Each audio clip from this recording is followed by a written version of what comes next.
Bom dia, irmãos. Sejam bem-vindos a mais uma videoaula da Escola Dominical que nós temos como tema desse ano Vem Segue-me, o livro de Mó. Essa aula ela será baseada no livro de Enos até a palavra de Mórmon. Tá? Ele atua em mim para que eu faça segundo a sua vontade. Essa aula tem como objetivo de nos ajudar a sabermos que o Senhor, Ele quer que nós possamos ser ferramentas em suas mãos. Mas antes disso, nós precisamos nos elevar espiritualmente, possamos nos santificar. Essa aula está bem especial e para começar, eu gostaria de começar com um vídeo, tá? Para que assim nós possamos convidar mais o Espírito para essa aula de hoje, tá bom?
Bom, espero que todos tenham sentido o espírito, que possamos continuar com esse mesmo espírito durante a aula. Bom, para começar, existe uma pequena frase que diz: minha alma ficou faminta. Quando a gente fala sobre uma pessoa que está com fome, o que a gente pode associar a uma pessoa que está com fome? Então, uma pessoa que ela tem uma sensação de estar vazio, algo que incomoda, né? Ela sente fraqueza e ela sente o desejo de sentir-se satisfeita, de comer alguma coisa. Agora, o que uma pessoa poderia querer dizer com as palavras minha alma ficou faminta, voltada à parte espiritual? Então, nós podemos entender que sentir um vazio, dor ou fraqueza espiritual, ou desejo de sentir-se espiritualmente satisfeito, tá? Então esse era o sentimento e o desejo que Enos ele tinha para poder que ele tinha no início de sua luta, né? Nós vamos entender que nesse capítulo 1 ele sentiu que a alma dele estava faminta. E nós já passamos por isso, nós já sentimos essa necessidade de nos satisfazer espiritualmente. Então, hoje nós vamos aprender com Enos como nós podemos saciar o desejo de nosso espírito. Desculpa por não estar mostrando meu rosto, porque eu estou gravando isso de madrugada, então está totalmente escuro. Você vai ouvir aqui algumas vozes e minha filha aqui está acordada, tá? Bom, então, o primeiro livro que nós vamos estudar é o livro de Enos, tá? Esse livro foi escrito por ele mesmo, tá? Após a sua experiência, que é algo que nós vamos recapitular logo no nosso primeiro debate, ele declarou a palavra de Deus pelo resto da vida dele. Então, essa experiência que ele teve, que é algo que nós vamos debater, mudou totalmente a vida dele. E ele dedicou 100%, dedicou o resto da vida dele em levar o evangelho às outras pessoas. Então, olha que profundo e que foi essa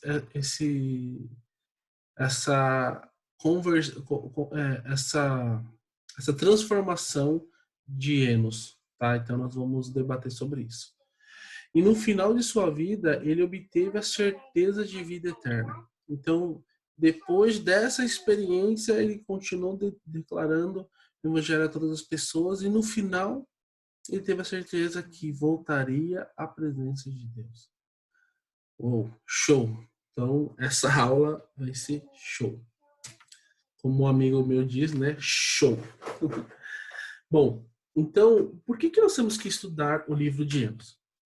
O livro de Enos ilustra o poder da expiação de Jesus Cristo para purificar o povo do pecado e torná-los íntegros. Enos lutou diante de Deus, ele não lutou contra Deus, ele lutou diante de Deus, em fervorosa oração, antes que seus pecados fossem perdoados. Então, antes de ele receber a remissão dos pecados dele, ele teve que fazer a parte dele. Então, orou pelo bem-estar espiritual dos nefitas e dos lamanitas. Ele passou o restante de sua vida trabalhando para a salvação deles. Ao estudar o livro de Enos, você e eu, nós vamos aprender lições importantes sobre a oração, o arrependimento e a revelação. Também podemos aprender que, ao receber as bênçãos da expiação, as pessoas desejam compartilhar essas bênçãos com outras pessoas. A partir do momento que eu recebo algo de bom, eu automaticamente desejo que as outras pessoas possam ter o que eu tenho. Então, com o Evangelho, que é tudo baseado na expiação de Jesus Cristo, logicamente que nós precisamos compartilhar com as outras pessoas. E foi isso que ele fez. Então, para nos ajudar nesse debate, nós iremos dividir alguns versículos no início do capítulo 1 de Enos em 6 etapas. tá? Como que vai funcionar? Deixa eu ver aqui meu lápis. Então, a nossa primeira parte, ela é dividida em duas, tá? Então, a primeira é o que Enos desejava. Então, Enos desejava alguma coisa. Então, nós vamos ler, vocês e eu, vamos fazer o nosso debate em casa. Para quem está sozinho, vai colocar no seu diário, ou ponderar sobre isso, né, escrever em algum lugar. O que Enos desejava e que está escrito aqui no versículo 2 e 3 de Enos. Depois que nós acharmos, né, que aqui vem, procure as frases que indicam o que Enos desejava ter em sua vida. Depois que nós fizermos essa parte, nós vamos para a prática para nossas vidas. O que eu desejo, né? Baseado naquilo que Enos deseja, o que eu desejo? Né? Escreva ou debata sobre alguns dos desejos espirituais pelos quais você anseia na vida. O que eu e você desejamos? Coisas voltadas ao espírito, né? Lógico que a gente tem muitas coisas que nós desejamos conquistar aqui na Terra, mas espiritualmente, o que eu desejo alcançar? O que eu quero? Depois que nós terminarmos essa primeira parte, nós vamos para a segunda parte. Isso dentro do mesmo debate, tá? Que a segunda parte é o que Enos fez. Dentro desse versículo, capítulo 1, versículo 4, diz o que Enos fez. E aí vem o debate. Debata as coisas que Enos fez para mostrar que era sincero ao buscar a remissão dos seus pecados.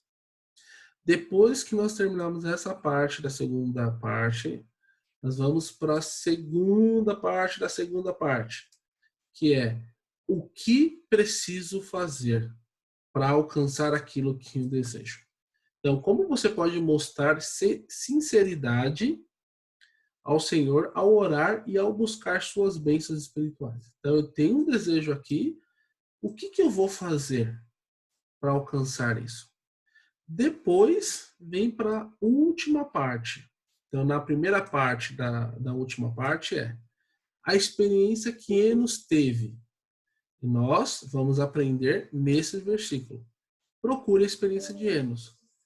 Depois disso, nós vamos. O que você sentiu ao receber o perdão de seus pecados? Qual foi o sentimento que nós recebemos quando nós fomos perdoados de algo que ocorreu conosco? Ou quando nós alcançamos algum desejo espiritual, algum conhecimento a mais, alguma evolução em algum mandamento? Qual foi o meu sentimento? Com isso, nós conseguiremos colocar em prática em nossas vidas aquilo que Enos ele teve. Lembrando que isso aqui, essa parte, nesses 8 versículos, foi o que mudou a vida de Enos, foi o que ajudou ele a pregar para o resto da vida dele o evangelho para as outras pessoas, e foi o que deu a ele o desejo, e foi isso que deu a certeza de que ele voltaria à presença de Deus. Ultimamente, nossos líderes da Estaca, eles têm falado sobre tempo. Existem algumas coisas que precisamos fazer para entrar no tempo. Então, isso nós podemos colocar como desejo. O que eu estou fazendo? O que eu desejo? O que eu preciso fazer para entrar no templo? E qual é a minha experiência ao entrar, a ter recomendação do templo? Então, agora eu quero que vocês debatam essa parte e deem pausa e nós voltaremos, tá?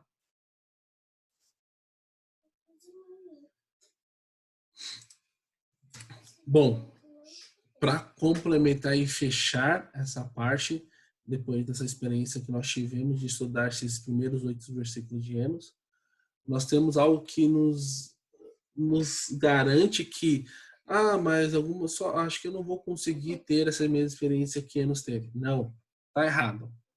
Olha o que o presidente Kimball ele nos disse. Sempre adorei a história de Enos em sua hora de grande necessidade. Ele está falando naquele momento que ele sentiu fome, que ele estava lutando diante de Deus.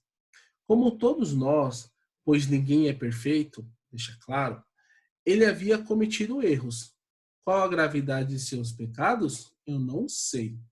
Mas ele escreveu: relatar-vos-ei a luta que travei perante Deus antes, antes de receber a remissão de meus pecados. Olha que interessante o que o presidente Kimball ele nos ensina. Ele não fala, ele nos relembra que Enos ele não fala a gravidade dos erros dele. A gente não sabe o que ele cometeu, e para a gente não importa. Mas, seja qual for a nossa situação, nós precisamos lutar diante de Deus para receber a nossa remissão para receber a remissão do nosso pecado. Seja qual for a nossa situação. E ainda ele nos mostra que bênção e que alegria é para nós saber que nosso Pai vive e que Ele nos ama, que nos perdoa quando nos arrependemos e que está sempre disposto a ajudar e amar seus queridos filhos.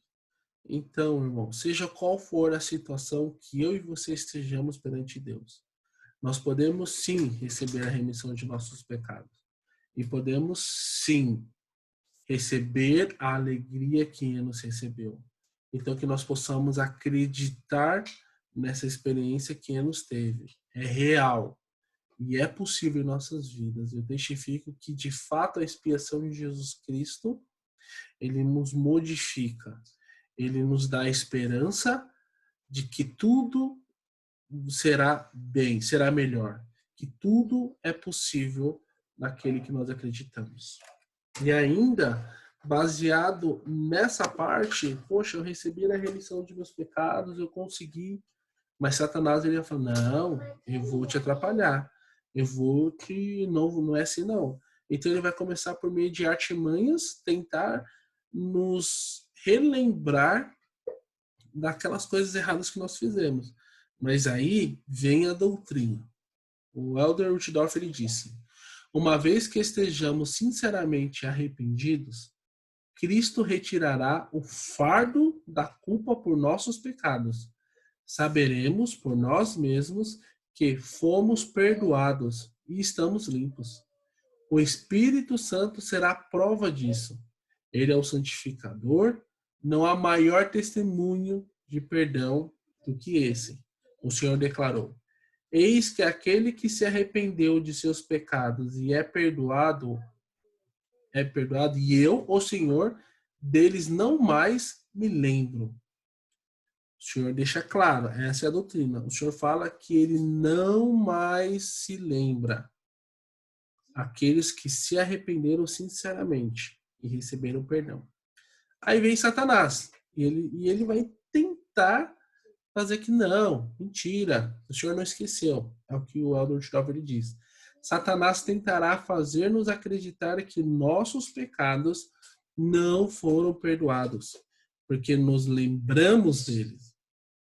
Satanás é mentiroso. Ele tenta turvar nossa visão e desviar-nos do caminho do arrependimento e do perdão. Deus não nos prometeu, olha a doutrina, Deus não nos prometeu que não nos lembraríamos de nossos pecados. Ele falou que ele não lembraria, mas nós não, vamos lembrar. Mas por que nós vamos lembrar? Essa lembrança ajuda-nos a evitar que cometamos os mesmos erros novamente. Olha que show! Mas se permanecermos firmes e fiéis, a lembrança de nossos pecados será suavizada com o tempo. Isso faz parte do processo necessário de cura e santificação. Irmãos, é magnífico receber a remissão de nossos pecados, mas nós vamos lembrar deles. Porém, eles estão como alerta de que nós não podemos errar naquilo. Vamos errar em outras coisas? Vamos, mas naquilo nós não podemos errar. E quanto mais nós crescermos espiritualmente e fazer aquilo que Ele nos fez, lutar com todas as nossas forças para encontrar o perdão, com o tempo nós vamos ser curados e nós vamos ser santificados. É isso que o Senhor quer de nós. Ele quer nos santificar, ele quer curar as nossas feridas para sempre. Mas Satanás ele vai fazer com que isso não ocorra. Então, vamos lembrar dessa promessa dita pelo Adolf Dorff. O Senhor ele quer nos santificar e nos curar. Bom, depois dessa experiência que nós tivemos nos primeiros 8 versículos, nós vamos estudar mais alguns versículos, que vai ser Enos, do 9 ao 17. E aí ele começa a contar o que ele fez depois de ele ter recebido a remissão dos pecados dele. Então, esse amarelo representa ele. No nosso caso, representa a nós, porque a gente colocou tanto o lado dele e depois nós começamos a colocar nossa experiência, né? Naquele quadro lá que nós tivemos. Esse aqui, ó. Então, aqui nós tivemos a nossa parte, a parte de Enos. Agora veio a nossa parte. E depois disso, vamos ver o que aconteceu depois disso. O que Enos ele fez para ele continuar tendo alegria em Jesus Cristo. Então, nesse versículo nós vamos entender o que aconteceu. Como é que ele compartilhou? Aqui vocês podem ver que é uma bola que ela está crescendo. Tá? Então ele está compartilhando alguma coisa, ele está fazendo alguma coisa que está afetando alguém, algum grupo, algumas pessoas. Eu quero que vocês parem e debatam esses versículos. E aí nós vamos entender quem são essas pessoas. Pode parar. Bom, depois de nós termos descobrido que ele orou pelo povo nefita e depois orou pelo povo namanita, então nós vimos a alegria e a emoção e a fé que Enos tinha em saber que o Senhor, sim, poderia abençoar os nefitas, caso fossem obedientes aos mandamentos, e que também ele visitaria o povo namanita no seu devido tempo. Mas olha que o presidente Hunter ele disse: toda vez que sentimos as bênçãos da expiação em nossa vida, não podemos deixar de preocupar-nos com o bem-estar de nossos irmãos. Nós hoje, como membros da igreja, temos a oportunidade de receber as bênçãos da expiação. Existem pessoas que, por algum motivo, desistiram, pararam de percorrer esse caminho, e outras pessoas que ainda não andaram nesse caminho. Então, nós não podemos deixar de lado essas pessoas. Precisamos continuar a nos preocupar, precisamos continuar a ajudá-las, que é possível, sim, receber a remissão dos seus pecados. E isso é bom. O presidente Nelson, ele disse isso numa sessão dos portadores do sacerdócio, que sim, é bom nos arrependermos, porque isso faz parte do nosso progresso. Isso nos aproxima mais de Deus, e não é ruim. As pessoas veem isso como algo destruidor. As pessoas... Não, é bom. A gente vai ter a companhia do Espírito. Então, e ainda o presidente Hunter ele diz: uma grande evidência da conversão pessoal é o desejo de compartilhar o evangelho com os outros. Então, precisamos, de fato, compartilhar o evangelho com as outras pessoas. Não podemos deixar isso. Então, baseado nesse estudo que nós fizemos de Enos 1, eu gostaria de fechar esse livro com um vídeo de Enos, para que a gente possa relembrar e fixar mais essa experiência que Enos teve e de ter ajudado o seu próximo.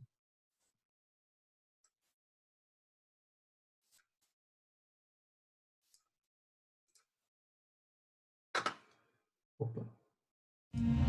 Aproximadamente 544-421 a.C. na terra de Nefe. Enos ora a Deus por perdão. Ele então ora pelo bem-estar de seu povo. Inspirado em eventos reais, conforme registrado em O Livro de Mórmon, outro testamento de Jesus Cristo.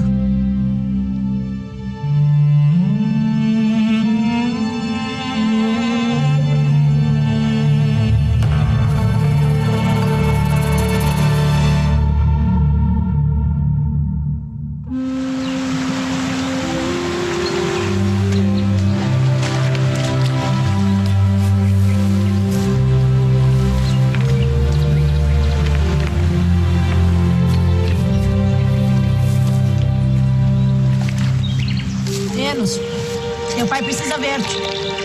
Eu, Enos, sabia que meu pai era um homem justo, pois instruiu-me em seu idioma e também nos preceitos e na admoestação do Senhor. Toma estas placas. Eu as recebi de meu irmão Nefe, que me ordenou escrever sobre elas. Peço agora que faças o mesmo. E bendito seja o nome de meu Deus por isso.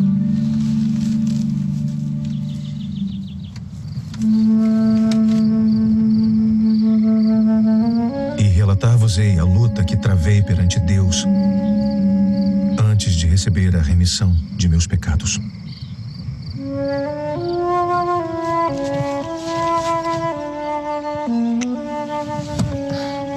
Aonde vais? Caçar.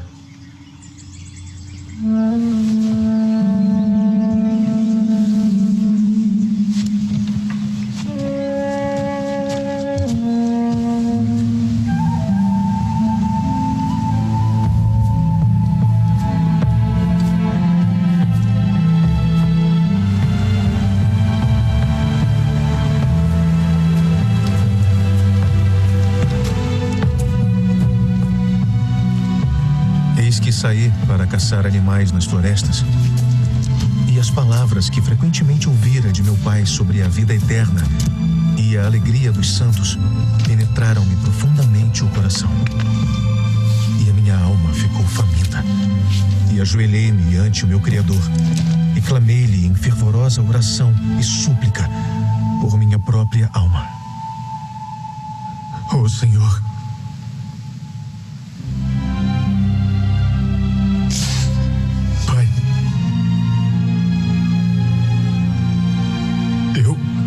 sou digno.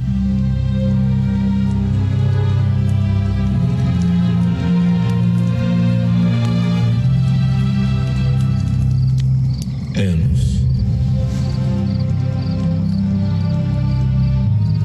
perdoados são os teus pecados, e tu serás abençoado. Senhor, como isso aconteceu? Por causa da tua fé em Cristo, a quem nunca ouviste nem viste antes. E muitos anos hão de passar antes que ele se manifeste na carne. Portanto, vai. Tua fé te salvou.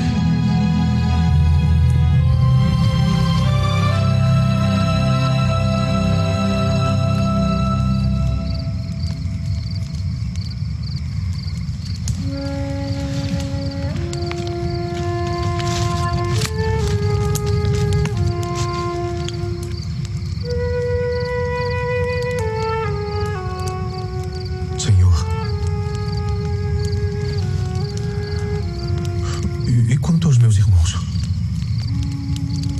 Meu povo, os nefitas. Senhor, eu desejo o bem-estar deles.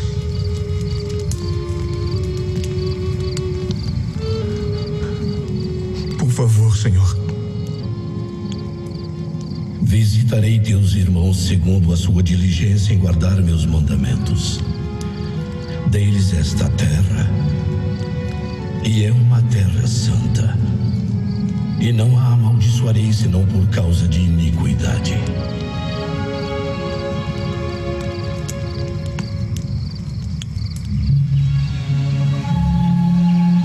Senhor, temo por meus irmãos, os lamanitas. Se acaso meu povo, os nefitas, cair em transgressão e for destruído, poderias, Senhor Deus, preservar um registro do meu povo que pudesse ser revelado aos lamanitas em alguma época futura, para que talvez fossem conduzidos à salvação. Eu revelarei esses registros aos lamanitas em meu próprio e devido tempo. E fui inspirado pelo poder de Deus a pregar e profetizar a este povo e declarar a palavra segundo a verdade que está em Cristo. E declarei-a durante todos os meus dias. E nisso me tenho regozijado mais do que nas coisas do mundo.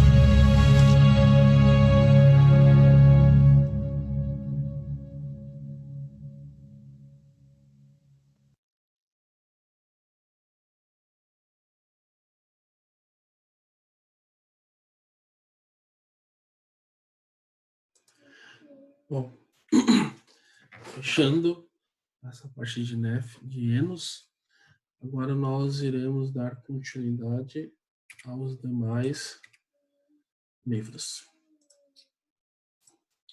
Acho que tá funcionando. Bom, agora nós iremos para os livros de Jarom e Omni, tá? Esses livros, eles têm algumas transações não, alguns acontecimentos que, para que a gente não fique perdido nesse contexto, é importante a gente entender algumas coisas antes, tá? Então aqui eu vou acabar falando um pouco mais antes de nós entrarmos para o debate. E eu espero que o Espírito ele ainda continue me ajudando a passar o conhecimento, porque essa parte para mim foi fantástica ao me preparar e ao estudar para essa aula. Bom, por que nós temos que estudar o livro de Jarom e Omni? Ao estudar o livro de Jarom, você verá que Deus cumpre sua promessa de abençoar aqueles que guardam seus mandamentos. Aprenderá também sobre o empenho dos reis, profetas e mestres e sacerdotes nefitas da época de Jarom em ajudar as pessoas a se arrepender e a evitar a destruição. Então aqui, esses capítulos, eles demonstram, né, a promessa que realmente Deus ele sempre vai abençoar os seus filhos e também que ele sempre vai cumprir quando os seus filhos são desobedientes, e também o empenho de algumas pessoas que fizeram com que o povo nefita até aquela época, ou em alguns períodos, pudesse se manter firme. Hoje, nossos dias, nós temos nossos líderes, nós temos um profeta vivo, que eles se empenham 100% para poder nos ajudar a nos manter, a nos ajudar a ficarmos firmes no Evangelho. Isso é maravilhoso. Então, a mesma coisa que acontecia no passado, em nossos dias, acontece conosco.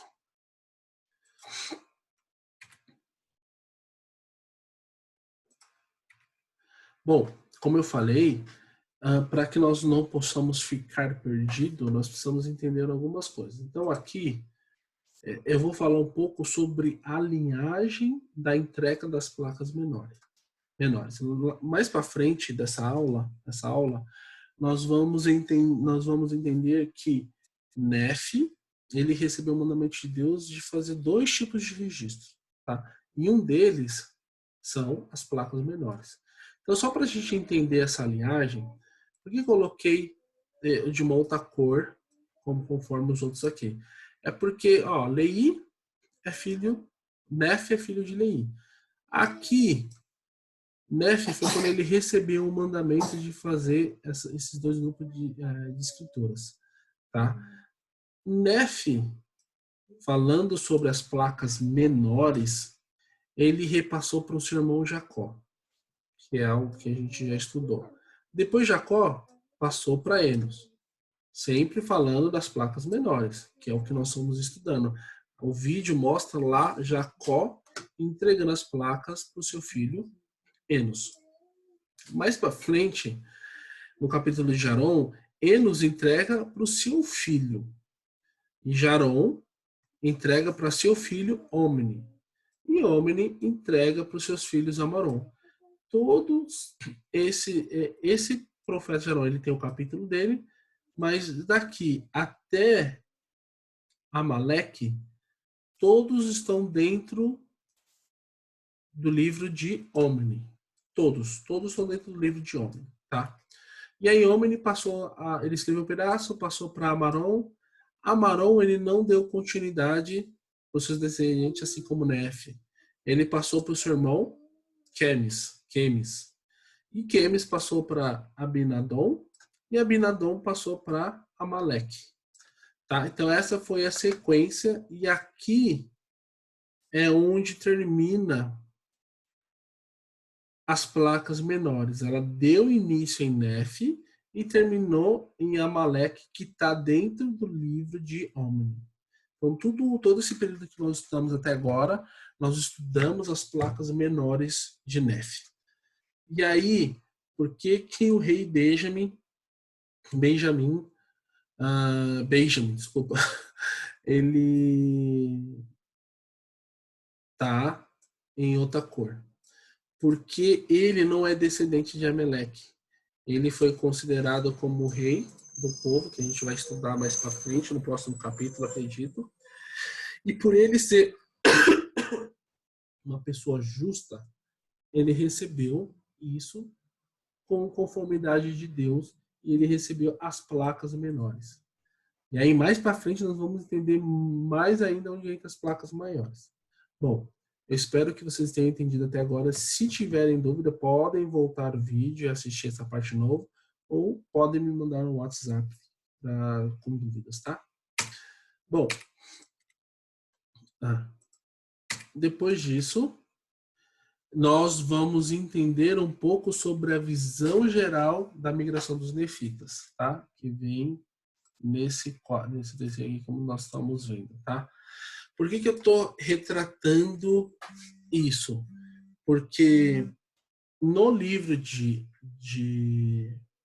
Omni, nós vamos ver que toda hora vai falar, mas o povo de Zaraim lá que veio de Jerusalém, mas tem um povo de Nefe, aí tem um povo de Jared. A gente vai começar a ver algumas coisas que, se a gente não tomar cuidado, a gente pensa que tudo é a mesma coisa, mas não.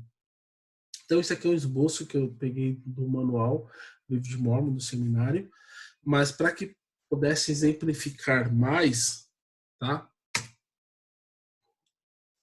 Eu fiz um aqui, eu espero que seja de compreensão de todos, tá? Então, primeiro nós estamos falando aqui do lado esquerdo de Jerusalém, da onde a Leí e Nefe saíram, da onde a família de Leí saiu, que está retratado aqui. Mas antes disso, a Terra Prometida, ela está sendo exemplificada como Terra do Norte e Terra do Sul, tá? Nós sabemos que há muitos anos atrás, antes da família de Leí, teve um povo que ele veio já para essa terra, a terra da promessa, a Terra Prometida, né?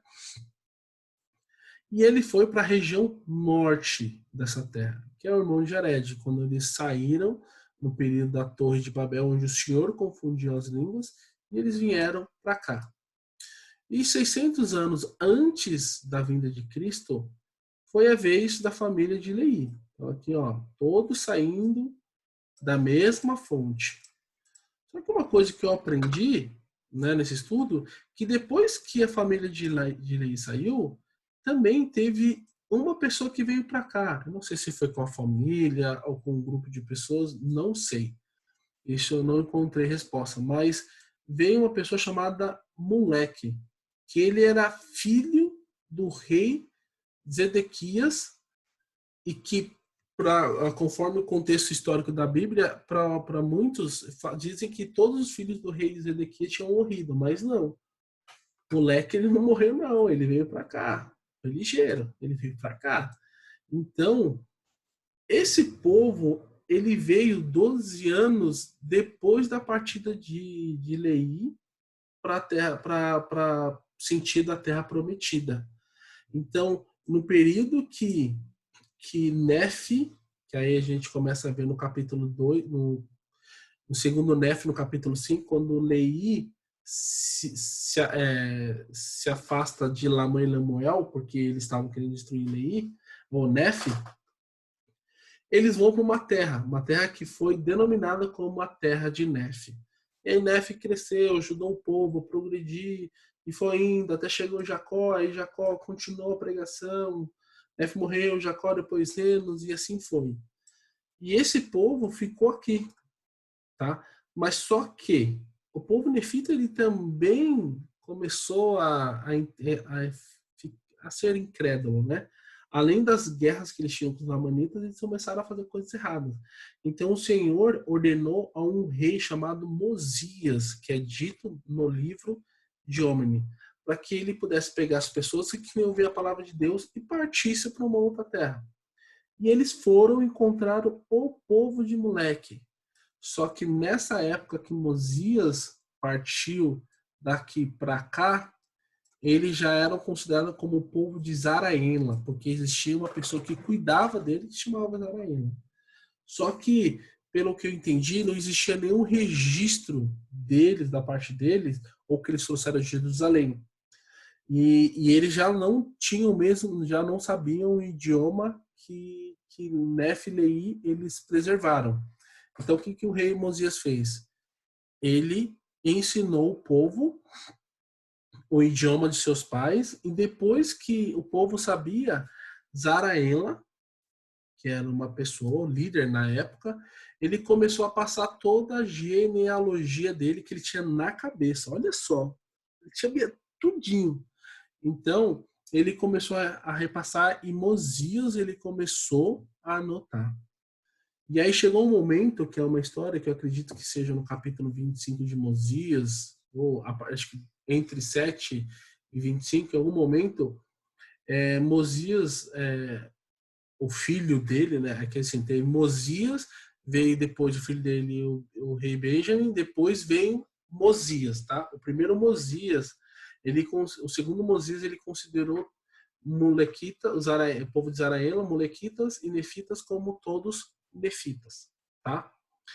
Por que eu estou fazendo isso? Para que assim a gente não possa se confundir no que está sendo retratado nesse capítulo. Espero que eu tenha sido claro. Se por acaso não foi, por favor, me avisem e me dizem, Flopit, me explica melhor e eu vou poder ajudar, tá? E mais para frente, esse povo aqui encontrou as placas, os registros que relatavam sobre o povo do irmão de Jarete, tá bom? Então, isso aqui é um contexto que é importante nós sabermos, né? Para saber quem que veio, quem não veio, quem já estava aqui e não, tá? Porque vai ter uma parte que chama o Ashimozi que sempre fala, e foi, voltou, foi, voltou. Então, isso aqui é importante nós sabermos. E também a questão da genealogia da entrega das placas menores, tá?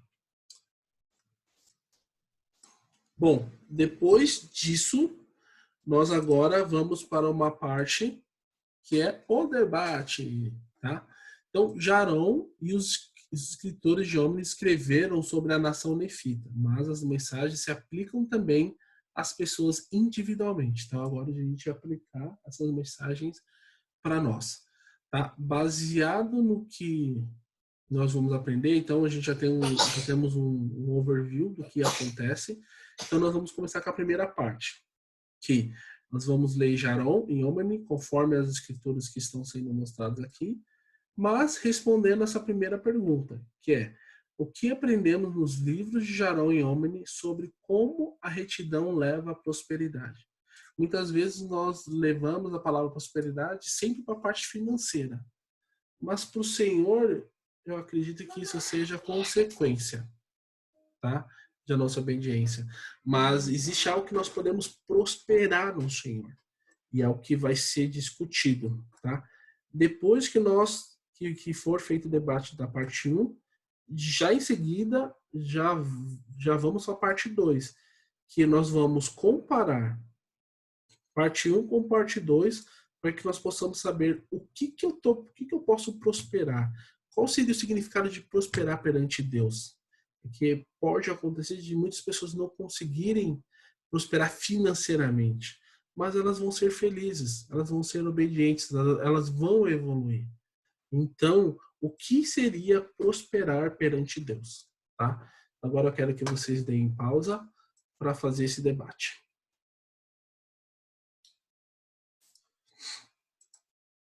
Bom, depois desse debate, né, já entendemos que nós podemos, que o prosperar perante Deus é crescer, é evoluir em sua obra. A gente podemos, de muitas maneiras, poder fazer com que as pessoas conheçam o Evangelho restaurado. Automaticamente, conforme a vontade do Senhor, também se nós procurarmos, as bênçãos materiais também virão, tá? Bom, depois que nós terminamos Omni, então nós fechamos o estudo das placas menores, que foi escrito por Nefe e seus descendentes, tá? Então, essa parte aqui, Mormon, ele não fez um resumo, porque elas já vieram prontas. E aqui, Mormon, ele retrata isso, ele ensina isso, tá? E Mormon, de fato, ele traduziu as placas maiores, tá? Aí vem a pergunta, né? Mas por que ele não traduziu essas placas, as menores? Então, quando nós estivermos estudando a palavra de Mormon, nós vamos ver que enquanto ele estava estudando, resumindo, ele encontrou essas placas menores, que chegou até as mãos dele. E ele leu, estudou e falou, nossa, isso aqui é de suma importância. Então, ele anexou dentro do resumo que ele estava fazendo. Porque lembra lá que eu falei que Nefe, ele recebeu um mandamento de Deus de escrever 2 grupos de escrituras? Então, se manteve na linhagem dele, né, nos descendentes dele, do irmão dele, e outra se manteve quando começou o reinado dos governantes sobre o povo, sobre a história secular, se manteve entre esses líderes. E aí chegou o momento que veio as placas maiores para a mão de Mormon, e depois não, né? De alguma maneira chegou as placas menores. Então ele teve as duas. Então ele anexou no resumo que ele estava fazendo das placas maiores, que começa de Mosias e vai até quarto Nefe, tá? Aí, o que tem relação com as 116 páginas? Como nós sabemos pela história da igreja, na restauração, 116 páginas foram perdidas. E aí o Senhor falou assim, ó, não traduza de novo, simplesmente continue e traduza as placas menores, tá? Que é essa aqui. Então, o Senhor, ele é tão sábio que ele preparou um plano B, e hoje nós vamos entender como foi essa preparação. Então, o nosso próximo debate vai exemplificar esse texto, essa imagem, mas vocês vão aplicar sobre esse acontecimento das 116 páginas. Tá bom? Bom, agora vem o nosso debate que fala sobre esse acontecimento. Então, nós vamos simplesmente responder. O que os inspira, nós, a seguir a orientação de Deus, mesmo quando eles não têm uma compreensão completa dos motivos? Quando eu não tenho uma compreensão completa dos motivos. Como seria, né, para mim? E aí, Nefe e Mormon, eles foram com o pedido do Senhor para fazer alguma coisa, que é o que vai ser feito no debate agora. E quando nós entendemos, de fato, nós vamos conseguir responder essa pergunta e vamos associar as 116 páginas que foram perdidas. Então, agora eu quero que vocês deem pausa para que vocês façam esse debate. Bom, eu sei que por sábio propósito e pela diligência desses 2 profetas, de Nefe e de Mormon, milhões de pessoas hoje são abençoadas por ter o livro de Mormon. Porque, como nós vimos, as placas menores substituíram essas 116 páginas que foram perdidas. E aí deu continuidade no resumo que Mormon tinha feito das placas maiores. Então, muita coisa ainda tem a ser revelado, muita coisa ainda tem para nós aprendermos sobre o Evangelho. mas isso vai ser feito conforme a vontade de Deus. Obrigado pelo tempo de vocês, peço desculpa aí por alguns imprevistos e desculpa pelo tempo da aula, mas para mim foi maravilhoso estudar essa aula. Eu agradeço muito por essa oportunidade que eu tenho de servir e que possamos nos preparar para que semana que vem nós possamos receber novas orientações, que vai ser uma conferência inédita da Igreja do Senhor. Eu peço ao Senhor que continue abençoando vocês e que fortaleça vocês nesses momentos tão difíceis, tá? Obrigado e deixo essa aula em nome de Jesus Cristo. Amém.